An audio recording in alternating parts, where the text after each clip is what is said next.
आदाब नाजरीन, इस्तकबाल है आपका हमारे प्रोग्राम हेलो करियर में और मैं हूं आपके साथ शगुफी खान। मौजूदा दौर में यूं तो कई उलझने हैं, लेकिन खासतौर पर स्कूल और कॉलेजों में पढ़ाई करने वाले स्टूडेंट्स के जहन में हमेशा एक उलझन रहती है कि वो आखिर ऐसा क्या करे जिससे उनका मुस्तकबिल रोशन हो। तो नाज़रीन, आपके इन सभी मसाइल का हल लेकर हाजिर हैं हम, आपका पसंदीदा प्रोग्राम हेलो करियर। और आपके सभी सवालों का जवाब देने के लिए आज हमारे साथ स्टूडियो में मौजूद हैं डॉक्टर प्रवीण वर्मा, जो कि सीनियर साइंटिस्ट हैं। सर, इस्तकबाल है आपका हमारे प्रोग्राम में। नाज़रीन, हमारे नंबर्स लगातार आपकी टीवी स्क्रीन पर फ्लैश हो रहे हैं। आप हमसे इन्हीं नंबर्स के जरिए राब्ता कायम कर सकते हैं। डॉक्टर प्रवीण, इससे पहले कि कॉलर्स हमारे साथ जुड़े, एक बेसिक सा सवाल है। अगर कॉमर्स साइड की अगर हम आज बात करें तो क्या कुछ करियर के ऑप्शन कॉमर्स साइड में खुल जाते हैं?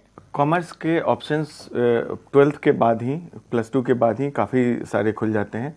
और उसमें सबसे बड़ा कैरियर जो हम सब लोग जानते हैं, चार्टर अकाउंटेंसी, और आपको फाइनेंशियल एनालिस्ट का हो सकता है, लोन का कंसल्टेंसी भी कर सकते हैं, HR मैनेजर भी बन सकते हैं इसमें, है ना। और सबसे इम्पोर्टेंट चीज़ जो है, जैसे आपको इकोनॉमिस्ट वगैरह जो हैं वो भी इसमें कर सकते हैं, और बहुत सारा काम इसमें कर सकते हैं, कंपनी सेक्रेटरी का काम कर सकते हैं, इस तरह का बहुत सारा।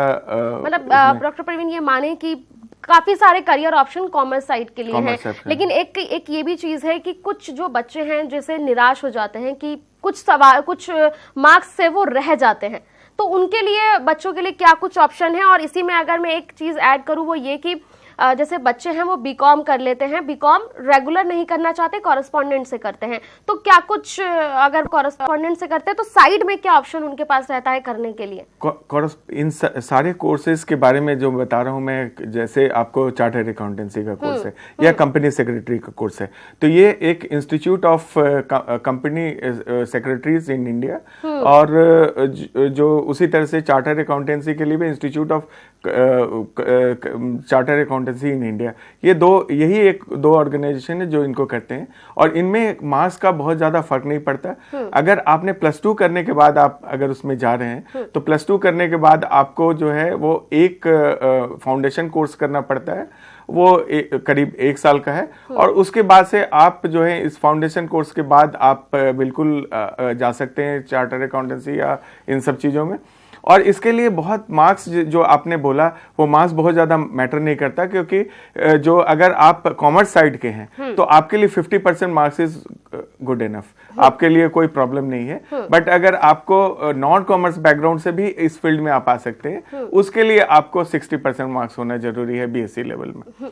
तो 60% मार्क्स अगर हो तो वो इजीली आगे करियर अपना कैरियर बना सकते हैं। हाँ। ये एक टफ कैरियर है, बट इसमें बहुत सारे बैंकिंग और इन सब सेक्टर्स में बहुत तरह की चीजें हैं। आजकल जो जिस तरह से कॉमर्शियलाइजेशन हो रहा है हर चीज का, बहुत सारी कंपनीज, बाहर की कंपनीज भी आ रही है इंडिया में, और इस तरह का सारा काम बहुत ही हम लोग उनमें बहुत सारे रिक्वायरमेंट्स हैं, और इसमें काफी अच्छा कैरियर बनाया जा सकता है। और डॉक्टर प्रवीण, सब्जेक्ट्स की अगर बात करें तो अगर हम कुछ सब्जेक्ट्स की अगर बात करें तो क्या, कौन से ऐसे इंपॉर्टेंट सब्जेक्ट हैं जो स्टूडेंट्स ले सकते हैं और उनके लिए इजी हो जाएगा कि वो आगे जाकर इजीली फिर उन सब्जेक्ट का यूज अपने करियर में कर सकते हैं? +2 तक आप कॉमर्स में भी पढ़ सकते हैं, आप साइंस में भी पढ़ सकते हैं, और मैथमेटिक्स और अगर स्टैटिस्टिक्स का अगर नॉलेज है तो इस फील्ड में और भी अच्छा आप कर सकते हैं। डॉक्टर प्रवीण, साइंस के नाम से आपके चेहरे पे एक खुशी अलग आ जाती है, क्योंकि आप खुद साइंस बैकग्राउंड हैं। और अगर हम साइंस की तरफ रुख कर लें कॉमर्स से, तो साइंस साइड में क्या कुछ बेसिक ऑप्शंस हैं? बहुत सारे ऑप्शंस हैं साइंस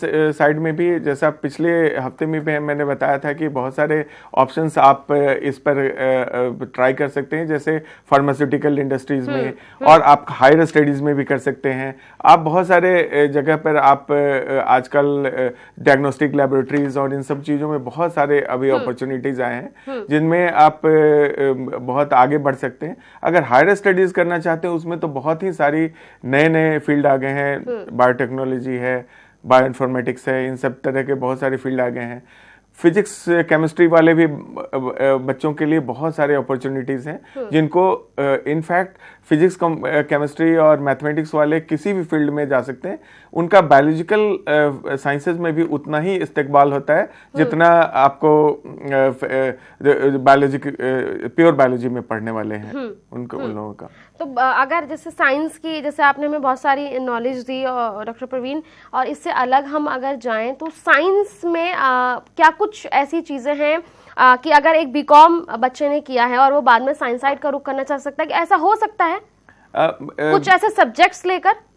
कुछ सब्जेक्ट इसमें, वो साइंस में बहुत सारी चीज़ें आजकल जो बहुत सारे मैनेजमेंट के भी चीज़ें जो हैं साइंस में आजकल बहुत सारी कंपनीज हैं जिनमें रिक्वायरमेंट है, तो उन सब चीज़ों में कर सकते हैं। बट अगर आपको प्योर साइंस में अगर आगे बढ़ना है तो +2 में साइंस होना आपके लिए ज्यादा कंपलसरी है। और फार्मेसी की आप बात कर रहे थे, तो फार्मेसी में क्या कुछ ऑप्शंस है? क्योंकि लास्ट वीक भी हम जब डिस्कस कर रहे थे तो बीच में हम वो टॉपिक हमें छोड़ना पड़ा था। फार्मेसी में अभी बहुत सारी अपॉर्चुनिटीज आई हैं। आपको ये जान के खुशी होगी कि पिछले 1 साल के अंदर में करीब 11% फार्मेसी एक्सपोर्ट में इंक्रीज हुआ है इंडिया से, और इस वजह से काफी फार्मेसी की इंडस्ट्रीज, बहुत सारे जो बायोटेक्नोलॉजिकल बेस्ड जो फार्मेसी के कंपनीज आ रहे हैं जिनमें वैक्सीन डेवलपमेंट और बहुत सारी चीजें डेवलपमेंट हो रहे हैं, डायग्नोस्टिक्स के हो रहे हैं, मॉलिक्यूलर डायग्नोस्टिक्स के, इनमें बहुत ही अच्छी अपॉर्चुनिटीज हैं। और इनको करने के लिए आपको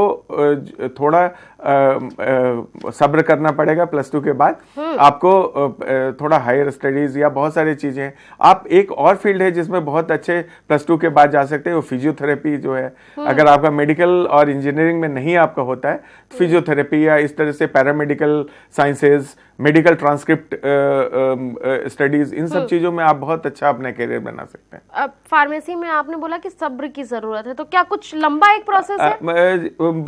इसमें जो आप ग्रेजुएशन भी कर सकते हैं और आप बहुत सारे इंस्टीट्यूट हैं जिसमें आप पीजी भी कर सकते हैं, और इन सब में आपको जाके इस फील्ड में थोड़ा सा एक्सपीरियंस भी चाहिए होता है आपको इन सब कंपनीज में, और इसके वजह से आपको थोड़ा कंपनीज एक्सपीरियंस, प्रोजेक्ट आप कहीं किसी कंपनी वगैरह में कीजिए तो आपको काफी अपॉर्चुनिटी उसके बाद मिल जाती है। डॉक्टर प्रवीण, जैसे कि हम कॉमर्स और साइंस दोनों ही सब्जेक्ट डिस्कस कर रहे हैं, तो अगर नाज़रीन का हमारे इंटरेस्ट नहीं है साइंस में और वो कॉमर्स की तरफ जाना चाहते हैं, तो कॉमर्स में हमने ये देखा है कि बच्चे जो जाते हैं तो मैथ्स बड़ा परेशान करता है बच्चों को। बिल्कुल, तो उसके लिए क्या कुछ सॉल्यूशन है और क्या कुछ करियर ऑप्शन है अगर वो मैथ्स अवॉइड करते हैं? तो मैथ्स अवॉइड करने के बाद भी कई ऑप्शंस हैं इसमें, लेकिन मैथ्स रहना काफी अच्छा है। अकाउंटेंसी अपने आप में एक मैथमेटिकल कैलकुलेशन से ही रिलेटेड चीज है। मतलब जो मैथ्स से बचना चाह रहे हैं उनके लिए कोई ऑप्शन नहीं है? वो कर सकते हैं, बट उनको कुछ उस हद तक आपको प्योर मैथमेटिक्स उस तरह का नहीं पढ़ना है। इसमें मैथमेटिक्स में डिफरेंट टाइप का मैथमेटिक्स आपको पढ़ाई जाती है। कॉमर्स से रिलेटेड भी आपको जो मैथमेटिक्स की जरूरतें हैं उनके हिसाब से आपको पढ़ाई जाती है। आपको ऐसा नहीं है कि आपको मैथमेटिक्स में वो कैलकुलस और वो सारी चीजें जो जिससे बच्चे ज्यादातर डरते हैं +2 स्टेज में, वो उनकी जरूरत नहीं होती है। और एक हमने बहुत ज्यादा सुना है कि बच्चे सीए की तरफ बहुत ज्यादा भाग रहे हैं, तो सीए की अगर हम बात करें तो क्या वाकई अच्छी करियर अपॉर्चुनिटी है? बहुत अच्छी अपॉर्चुनिटी है। आजकल टैक्सेशन और बैंकिंग, फाइनेंस, ये इन सबों का जमाना है और सारे लोग इसमें बहुत अच्छी करियर बना सकते। इनफैक्ट सबसे अच्छे आज के डेट में प्रॉपर अपना जो प्रैक्टिस करते हैं वो बहुत अच्छा पैसा भी कमाते हैं इसमें। बट ये एक टफ कैरियर इसलिए है क्योंकि इसके इंडिया में करीब 5 इंस्टीट्यूट हैं जो इसके अंडर में institute of chartered accountancy in India में है।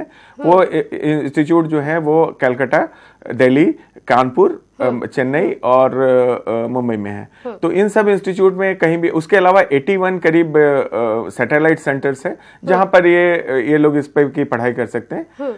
अगर +2 किए हैं तो आपको 1 साल का फाउंडेशन कोर्स करना पड़ेगा। ग्रेजुएशन किए हैं तो आपको इंटरमीडिएट और फाइनल 2 एग्जाम आपको मेनली देने पड़ेंगे, करीब 5 साल लगते हैं। और इसमें आपको काफी अपॉर्चुनिटीज हैं, मेहनत है, और इन सबों में इनमें आपको कॉरेस्पॉन्डेंस कोर्स भी है और साथ साथ इसमें आपको इन क्लासरूम में आप कोर्सेज इन सबों को कर सकते हैं। डॉक्टर प्रवीण, एक लंबा प्रोसेस आपने हमें बताया कि 5 साल लग जाते हैं, तो अगर इन 5 सालों में किसी का मन नहीं है करने का, किसी का दिल नहीं किया है, क्योंकि वाकई बच्चों में सब्र नहीं होता है, तो क्या अगर बीच से अगर वो पढ़ाई छोड़ना चाह रहे हैं तो कुछ ऑप्शन उनके लिए कई ऑप्शंस हैं। जैसे वो अकाउंटिंग, बैंकिंग, इन सब सेक्टर्स में जा सकते हैं, लोन एग्जीक्यूटिव्स बन सकते हैं, फाइनेंशियल एनालिस्ट बन सकते हैं, बहुत सारे इस तरह के आजकल जो बहुत सारे आपने देखा होगा स्टॉक ब्रोकर और इन सबों का है, बट स्टॉक ब्रोकर बनने के लिए आपको कुछ पैसा भी हाथ में चाहिए, तो इसलिए वो मैं नहीं कहूंगा, बट आपको अगर वो भी अपॉर्चुनिटी है तो उसकी तरफ भी आप जा सकते हैं। बट आजकल इंश्योरेंस एक ऐसा सेक्टर है, म्यूचुअल फंड्स, ये सब चीजें हैं जिनके बहुत सारी कंसल्टेंसी हो रही हैं। इन सब चीजों में आप अपना हाथ आजमा सकते हैं और इसमें बहुत अच्छा करियर आप बना सकते हैं। बिल्कुल। और अगर अकाउंटेंट की अगर हम बात करें, जैसा कि हमने देखा है कि आप किसी भी फील्ड में हैं, किसी भी कंपनी में हैं, तो अकाउंटेंट आपको जरूर मिलेगा। तो क्या आपको लगता है कि वाकई अकाउंटेंट की तरफ अगर बच्चे रुख करते हैं तो ऑप्शन अच्छा है और बच्चे वहां जा सकते हैं? हाँ, ये आजकल कोई भी फाइनेंशियल कंपनी या कोई भी कंपनी आप बिना अकाउंट के चलता नहीं है, और उनके लिए आपको बहुत सारे तरह की, बट इसमें मुझे ये लगता है कि इसमें थोड़ा आपको मैथमेटिक्स और इन सब चीज़ों का ज्ञान होना चाहिए। कॉमर्स भी आप अच्छे से आपने अगर पढ़ाई की है, और इसमें अगर अकाउंटेंसी में आपने कुछ बहुत सारे सर्टिफिकेट कोर्सेज हैं, बहुत सारे लोग MBA के थ्रू भी आते हैं इसमें, तो इन सब में अगर आप जा रहे हैं फाइनेंशियल, इसमें बहुत सारी अपॉर्चुनिटीज हैं, और इसमें आपको एक प्रेस्टिजियस जॉब भी मिल सकता है आपको अकाउंटेंट में। और बीकॉम और जो ये बेसिक चीजें हैं, अगर रेगुलर हम कर रहे हैं तो क्या हम कुछ साइड से कर सकते हैं, या बेहतर होगा कि हम बीकॉम रेगुलर ना करके कॉरेस्पॉन्डेंट करें? बीकॉम अगर रेगुलर मिलता है तो आप जरूर कोशिश करेंगे कि आप रेगुलर ही पढ़ें, क्यों क्लासरूम टीचिंग की बात अलग हो जाती है, बट आजकल बहुत सारे इस तरह से हैं। उसके अलावा अभी बहुत सारे UGC ने प्रोग्राम्स निकाले हैं जिनमें आप ऑनलाइन बहुत सारे कोर्सेज जो हैं वो आप रजिस्टर्ड करके आप उसमें दाखिला ले सकते हैं, उसमें आप उनके एग्जाम भी दे सकते हैं, और ये सारे ऑनलाइन कोर्सेज जो हैं आपको UGC की वेबसाइट पर दिख जाएंगे, और उनमें आपको अच्छे टीचर्स, अच्छे इंस्टीट्यूशंस और कॉलेजेस, यूनिवर्सिटीज के टीचर्स उसमें एज ए टीचर्स हैं, जिनके कोर्सेज होते हैं, क्लासेस होते हैं, उनको आप करके साइड बाय साइड आप अपना कोर्स भी कर रहे हैं और साथ साथ उसको भी आप कर सकते हैं। और बीच में अगर कॉलेजेस की अगर हम बात करें तो कॉमर्स साइड के लिए दिल्ली में ऐसे कौन से कॉलेज हैं जो बेस्ट हैं और बच्चे वहां का रुख कर सकते हैं? दिल्ली में जो कॉमर्स के लिए तो बहुत सारे कॉलेजेस हैं। दिल्ली यूनिवर्सिटी के ज़्यादातर कॉलेजेस में कॉमर्स की पढ़ाई होती है, और जिन कॉलेजेस में आपको बहुत अच्छे कॉलेजेस में आप लोगों को पता ही होगा, Shri Ram college of commerce है, वो काफ़ी केवल दिल्ली में नहीं पूरे इंडिया में इसका काफ़ी नाम है, और इस तरह से ऑलमोस्ट सारे कॉलेजेस में कॉमर्स की पढ़ाई है। और इसमें आजकल जो इन कॉलेजेस में जाने के लिए आजकल आपको पता है कि काफ़ी ज़्यादा मार्क्स की ज़रूरत होती है, बट उससे आप निराश बिल्कुल ना हो। अगर आपका नहीं हुआ है तो इस तरह के बहुत सारे कोर्सेज हैं जिनको आप करके अपना कैरियर बना सकते हैं। बिल्कुल। प्रवीण जी, आपने बहुत सही लाइन बोली कि निराश होने की जरूरत नहीं है, लेकिन हमने देखा है कि जैसे बच्चे जिस कॉलेज में एडमिशन लेना चाहते हैं दिल्ली यूनिवर्सिटी के, वहाँ नहीं होता, नंबर नहीं आता, तो फिर एक निराश वाकई में हो जाते हैं। तो क्या उनके लिए आप कोई सलाह देना चाहेंगे कि निराश ना हो? और कुछ स्टूडेंट्स तो ऐसे हैं कि वो अपना साल बर्बाद कर देते हैं और कहते हैं कि नहीं, अगले साल हम दोबारा फिल करेंगे। बिल्कुल सही कह रहे हैं। और ये जो कई बार हम लोगों के दिल में लगता है कि शायद हमारा नहीं हुआ, हमारा इतना मार्क्स नहीं आया, this is end of my life. नहीं, यहाँ से आपकी लाइफ शुरू होती है। और मैं अपने सारे स्टूडेंट्स को यही बात कहता हूँ कि आपकी लाइफ जो है, कैरियर यहीं से शुरू है जहाँ आपकी फेलियर शुरू हुई है, और इसके बाद आपको आगे जीतना है तो आपको आगे करना पड़ेगा और मेहनत करनी पड़ेगी। कई बार क्या होता है कि हम जो है अपने आसपास के लोगों को, अपने पीयर ग्रुप, फैमिली प्रेशर, इन सब के बीच में आके अपने आप को हम कोशिश करते हैं कि भाई हमने इस चीज को अचीव नहीं किया, और इसके वजह से खुद को दोषी माने। आप बिल्कुल खुद को दोषी ना माने। जिंदगी बहुत आगे है, बढ़ेगी आपकी और बहुत सारे और अपॉर्चुनिटीज मेहनत रंग लाती है। डॉक्टर परवीन, एक कॉलर हमारे साथ जुड़ गए हैं। हेलो हेलो,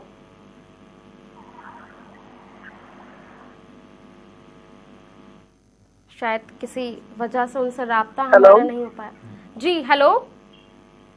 जी हेलो जी, अपना सवाल बताइए। मैं फाइनेंस, मैंने MFA फाइनेंस से किया है। जी बताइए। फाइनेंस से MFA किया है, और आगे फाइनेंस का क्या करियर है, या जॉब के लिए या आगे एजुकेशन के लिए इंडिया में या आउट ऑफ इंडिया क्या आफ्टर पोस्ट ग्रेजुएशन? जी, आप एक बार अपना सवाल दोबारा दोहराइए। मैम, ये सवाल मैं ये करना चाहता हूँ कि आफ्टर पोस्ट ग्रेजुएशन में क्या कर सकता हूँ, एजुकेशन में या फिर करियर जॉब के लिए? जी, आफ्टर ग्रेजुएशन किस फील्ड में? FA किया हुआ है, कौन सा? जी, कॉमर्स। इसमें आप आफ्टर पोस्ट ग्रेजुएशन भी आप एकेडमिक्स में भी जा सकते हैं, बहुत सारे एकेडमिक्स में अपॉर्चुनिटीज हैं इसमें। और इसके बाद आपको बैंकिंग सेक्टर्स और फाइनेंशियल सेक्टर्स आपको मैंने बताया, जिसमें आप कॉमर्स के हैं तो आप जा सकते हैं। आप MA के बाद भी और MCOM के बाद भी आप चार्टर्ड अकाउंटेंसी और इन सब चीज़ों में आप अपना करियर आजमा सकते हैं। जो कंपनी सेक्रेटरीज जो है, इनमें आप अपना आजमा सकते हैं। डॉक्टर प्रवीण, वो कह रहे हैं कि आउट ऑफ इंडिया अगर वो अपना करियर तलाशते हैं और पढ़ाई करना चाहते हैं, तो आउट ऑफ इंडिया क्या कुछ ऑप्शंस है? कॉमर्स से related out of India MFA उन्होंने किया है। MFA जी। तो इन सब आउटसाइड इंडिया बहुत सारी अपॉर्चुनिटीज हैं, लेकिन कई बार जो अगर आपको ये डिसाइड करना है कि जॉब हमें फाइनली कहाँ करना है, अगर आपको जॉब इंडिया में करना है तो इंडिया के लॉज, इंडिया के फाइनेंशियल लॉज, इंडिया की चीजें, इन सब से रिलेटेड आपको थोड़ा वाकिफ होना ज्यादा जरूरी है। और जिसके वजह से आपको अगर यहाँ करे तो ज्यादा अच्छा होगा। बाहर से भी आप कर सकते हैं, बट उसमें आपको फिर से यहाँ पर अलग मेहनत करके आपको यहाँ की चीजों को समझना पड़ेगा। एक कॉलर हमारे साथ जुड़े हुए हैं। हेलो हेलो जी, अपना सवाल बताइए। मेरा सवाल ये है कि मेरा बेटा अभी 10th क्लास में है और वो जो है आर्मी के फील्ड में जाना चाहता है। तो मैं इनसे ये सवाल पूछना चाहता हूँ कि उसके लिए मतलब क्या अच्छा होगा, जो मतलब वो उस तरह तो आर्मी को ज्वाइन कर सके, या 10th के बाद? 10th के बाद आपको NDA का एग्जाम वगैरह जो है वो आप दे सकते हैं, वो 12th के बाद है। तो 10th के बाद भी आपको कई हैं जो जिसमें आप आर्मी में, लेकिन अगर ऑफिसर रैंक में अगर जाना चाहते हैं तो उसके लिए 12th होना जरूरी है आपके लिए, कम से कम। उसके बाद ऑफिसर रैंक में आप जा सकते हैं। बट उसके अलावा भी बहुत सारे एयरफोर्स में भी बहुत सारे अपॉर्चुनिटीज़ हैं जहां आप 10th के बाद भी आप अपना करियर बना सकते हैं।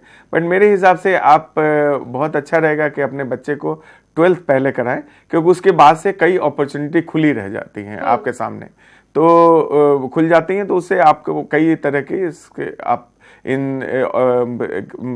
ये बहुत अच्छा आपका विचार है कि आप जो है आर्मी फील्ड में अपने बच्चे को भेजना चाहते हैं। इसका मैं इस्तकबाल करता हूँ। बिल्कुल। और डॉक्टर परवीन, अगर आर्मी से रिलेटेड मैं पूछूं, 12th में किस तरह के सब्जेक्ट जो हैं वो ले सकते हैं? कई जो एयरफोर्स और अगर नेवी में कई जगह पे आपको साइंस सब्जेक्ट होना जरूरी होता है, कई जगह पर आपको फिजिक्स भी होना जरूरी होता है ना, और कई जगह मैथमेटिक्स भी होना जरूरी होता है अगर आप पायलट और कुछ बनना चाहते हैं। बट कई जगह आपका इसकी ज़्यादा ज़रूरत नहीं है, बट जो आप इस तरह से कर सकते हैं, इसके लिए आप इंडियन आर्मी के वेबसाइट पर चले जाइए, एयरफोर्स के और नेवी के, और उस वेबसाइट पे बहुत अच्छा डिटेल लिखा हुआ है इन सब अपॉर्चुनिटीज़ के बारे में। और इस बीच एक और कॉलर हमारे साथ जुड़े हुए हैं, अल्ताफ। हेलो हेलो जी, अल्ताफ अपना सवाल बताइए। मैडम जी, सवाल ये है कि अगर 12th के बाद कोई फिजिक्स पढ़ेगा जी, फिजिक्स में आगे क्या स्कोप है? पॉलिटिकल साइंस शायद आप कह रहे हैं, फिजिक्स में बहुत सारे अपॉर्चुनिटीज हैं। फिजिक्स में आप एक तो हायर स्टडीज में जा सकते हैं, जिसका बहुत ही बड़ा आजकल स्कोप है। आपको ये भी मैं बताना चाहता हूँ कि मेरी बेटी भी फिजिक्स ऑनर्स कर रही है, तो इसलिए वो काफी ज्यादा इस फिजिक्स के फील्ड में अभी अपॉर्चुनिटी है। लाइक अभी आपने इसरो का देखा होगा, जहां से रॉकेट वगैरह हुए थे, उन फील्ड में भी जा सकते हैं। आपको फिजिक्स से रिलेटेड बायोलॉजिकल साइंसेज में भी अगर आप आना चाहें तो फिजिक्स वालों की बहुत मांग है। और इसके अलावा इंटरनेशनली बहुत सारे फिजिक्स के चीजों को सॉल्व करना। फिजिक्स के दो पहलू हैं, एक तो हम लोग हमेशा कहते हैं बेसिक रिसर्च, और एक हम लोग कहते हैं जिसमें अप्लाइड और रिसर्च। इसमें काफी अपॉर्चुनिटीज हैं जिनमें आगे अपना करियर बना सकते हैं। एक और कॉलर हमारे साथ जुड़े हुए हैं। हेलो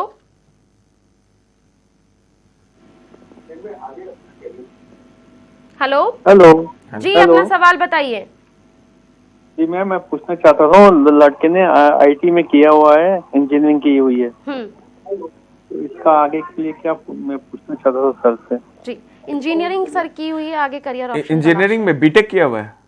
जी बीटेक किया हुआ है आईटी में, इंफॉर्मेशन टेक्नोलॉजी। इनके लिए बहुत सारी अपॉर्चुनिटीज हैं। इंफॉर्मेशन टेक्नोलॉजी में आपको आज के डेट में सबसे ज्यादा भारत में इसका स्कोप है, और कई कंपनीज हैं जिनमें वो आगे अपना करियर बना सकते हैं। उसके अलावा सबसे इम्पॉर्टेंट चीज है कि अगर आईटी में जो दो तरह की चीजें, हार्डवेयर और सॉफ्टवेयर, दोनों तरह की चीजें हैं, तो अगर हार्डवेयर में वो बनाना चाहते हैं तो वो उसके लिए अगर अच्छा होगा कि अगर वो एमटेक या कुछ इस तरह के कोर्सेज कर ले। और सॉफ्टवेयर में भी अगर करना है तो ये सारी चीजें एक्सपीरियंस की चीजें होती हैं। इसलिए मैं ये सलाह दूंगा कि कहीं भी एक किसी कंपनी या कोई जो सॉफ्टवेयर या हार्डवेयर के कंपनी ज्वाइन करके वहाँ एक प्रॉपर एक्सपीरियंस लें। भारत में भी इसके अपॉर्चुनिटी है और भारत के बाहर भी अपॉर्चुनिटीज हैं, और बहुत सारी बड़ी कंपनीज हैं जिनमें इनका काफी ज्यादा स्कोप है। और डॉक्टर परवीन, इसी से जुड़ा एक सवाल ये है कि बीबीए और बीसीए, ये दोनों, बीबीए और बीसीए और बीबीएस, ये तीन ऐसी चीजें हैं जिसमें बच्चे कंफ्यूज रहते हैं, तो क्या डिफरेंस है तीनों में? बैचलर इन कंप्यूटर एप्लीकेशंस है ना, BCA. BBA is bachelor in business administration. तो इन सब चीजों में अगर बिजनेस से रिलेटेड अगर कुछ को एमबीए करना है तो उसमें बीबीए करने के बाद एमबीए करने की ज्यादा सुविधा रहती है। वैसे आजकल जो पिछले कॉलर थे वो बता रहे थे, इंजीनियरिंग, बहुत सारे इंजीनियरिंग ग्रेजुएट जो है वो आगे जाकर एमबीए करके और अपना कैरियर बनाते हैं। वो आजकल कोई कैरियर जो है ये ऐसा नहीं है कि बिल्कुल आप सीधे लाइन पे ही हमेशा चलना पड़ेगा। बहुत सारे अगर आपने इस तरह के कैरियर बनाया है तो आप अपने जो सीधी लाइन है उसके अलावा भी आपके जो साइड में बहुत सारी चीजें हैं जहां पर इम्पोर्टेंट लाइन टेढ़ी कर सकते हैं। डॉक्टर परवीन, एक कॉलर हमारे साथ जुड़ गए हैं। हेलो हेलो जी, अपना सवाल बताइए। हाँ जी, मैं श्रीनगर से बोल रहा हूँ। हमारा सवाल है, हमारे बच्चे ने ये कॉमर्स स्ट्रीम ली है, उसको पास हुआ है, उसने ये 10+ पास हुआ है, वो उसने 70% मार्क्स लाए। अब इसमें क्या ऑप्शन है वो आगे जाए? वो इन सब के बाद वो मुझे लगता है आप उसको कंपनी सेक्रेटरी का कोर्स कराने की कोशिश करें। इसमें भी काफी +2 के बाद जो शायद 8 महीने का एक फाउंडेशन कोर्स है, उसके बाद से उसमें वो इंटरमीडिएट और फाइनल 2 एग्जाम देकर उसका भी एक इंस्टीट्यूट है, institute of company secretary of India. यही एक इंस्टीट्यूट है जिसके करीब इंडिया में 32 सेंटर्स और सैटेलाइट सेंटर्स भी हैं जिनमें वो जाके अपना इस तरह का कोर्स कर सकते हैं। और इन सब कोर्स करने के बाद उनको एक अच्छा जॉब, बहुत सारी अपॉर्चुनिटीज हैं इंडिया में। बहुत तेजी से भारत की अर्थव्यवस्था जो है बढ़ रही है, जिसमें इन सब कंपनीज जो बाहर की कंपनीज जा रहे हैं और भारत की भी कंपनीज, इनमें इनकी बहुत सारी अपॉर्चुनिटीज हैं जहां पर अपना कैरियर बना सकते हैं। बिल्कुल। और एक और हमारे साथ कॉलर जुड़े हुए हैं। हेलो हेलो जी, अपना सवाल बताइए। हम तो वही, मेरा लड़का BA ऑनर्स मैथमेटिक्स में किया हुआ है, तो अभी उसका बैंक वगैरह में हो पा नहीं रहा है और एक साल लगभग एक बचा है। इसके लिए आगे हम उसके लिए क्या रास्ता इख्तियार करें? जी, जो आप बता रहे हैं बीए मैथमेटिक्स किया हुआ है, हाँ, बीएससी मैथमेटिक्स नहीं है। नहीं, हाँ, बीए मैथमेटिक्स के बाद आप उसको आगे हायर स्टडीज में भी पढ़ा सकते हैं। एक तो आपके लिए बिल्कुल इकोनॉमिक्स और इन सब चीजों में आप जा सकते हैं, और फिर जो कॉमर्स से रिलेटेड भी बहुत सारे जो चीजें हैं जो आपको मैंने अभी बताई, जिनमें बैंकिंग के अलावा भी बहुत सारे सेक्टर्स हैं जिनमें वो जा सकते हैं, जो जिसमें वो आगे अपना करियर बना सकते हैं। कई बच्चे इस फील्ड में जो स्टैटिस्टिक्स से रिलेटेड, डेमोग्राफी से रिलेटेड, पॉपुलेशन स्टडीज से रिलेटेड, इन सब चीजों में उनको अगर अपॉर्चुनिटी मिलती है तो उसमें जा सकते हैं। जो कई बैंकिंग सेक्टर्स में लोन कंसल्टेंसीज होते हैं, उन लोन कंसल्टेंसी में काम कर सकते हैं, वो उनमें अपना करियर बनाने की कोशिश कर सकते हैं। कुछ प्राइवेट इंस्टीट्यूशंस भी हैं जो इस तरह के कोर्सेज कराते हैं, जहां वो करके, और कुछ गवर्नमेंट वाले भी हैं जहां पर इस तरह के कोर्सेज करके अपना करियर बना सकते हैं। बिल्कुल। और डॉक्टर प्रवीण, जैसा कि आपने कहा कि मेहनत रंग जरूर लाती है, बहुत बहुत शुक्रिया आप हमारे शो में आए और तमाम कॉलर्स का जवाब दिया। नाज़रीन, वक्त अब आपसे इजाजत लेने का हो गया है, लेकिन दोबारा हाजिर होंगे अगले हफ्ते आपके इसी शो में लेकर। तब तक के लिए हमें दीजिए इजाजत। आप देखते रहिए न्यूज़ 18 उर्दू। खुदा हाफिज।